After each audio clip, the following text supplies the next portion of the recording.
好多家長咧都問我，究竟買咩俾小朋友玩先至好啊？其實咧，屋企每一樣嘢咧都係教具嚟㗎。今日咧教你用一個蘋果同唔同嘅月齡小朋友玩喎。我哋3個月咧就可以咧用一個蘋果教小朋友視覺追蹤啦。跟住咧，因為佢哋開始轉身㗎啦，我哋又擠啱嘅角度咧，等佢點樣望佢轉喎。我哋又可以用一個蘋果咧俾小朋友捉摸喎。6個月嘅時候咧 ，BB 坐㗎啦，我哋可以咧將一個蘋果咧擠喺 BB 眼嘅水平啦，讓小朋友學習平衡地坐喎。咁啊到咧佢趴喺度嘅時候，我哋可以咧用個蘋果引小朋友伸手向前攞，都學習咧一個爬行嘅動作。仲有我哋可以咧讓小朋友咧雙手攞住個蘋果啦，學習雙手嘅協調。9個月嘅時候咧 ，BB 開始爬㗎啦，我哋可以用個蘋果咧引 BB 爬高爬低啦，學習協調嘅動作。仲有咧可以教 BB 呢個叫蘋果啦，或者咧俾一啲簡單嘅指令佢，例如咧拍啦，去攞啦，仲可以咧用毛巾咧冚住個蘋果，叫 BB 揾翻個蘋果出嚟喎。去到12個月嘞 ，BB 咧開始學行㗎啦，我哋可以咧叫 BB 咧行去嗰度攞個蘋果俾你啦，叫佢咧放低一個蘋果喺某一個地方，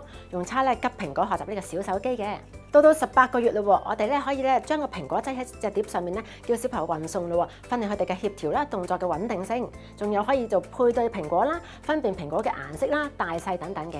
一個蘋果咧都可以有好多玩法㗎，同埋咧訓練到好多唔同嘅技能嘅，所以咧玩具咧唔使特登買㗎，可以喺家中隨手可得嘅。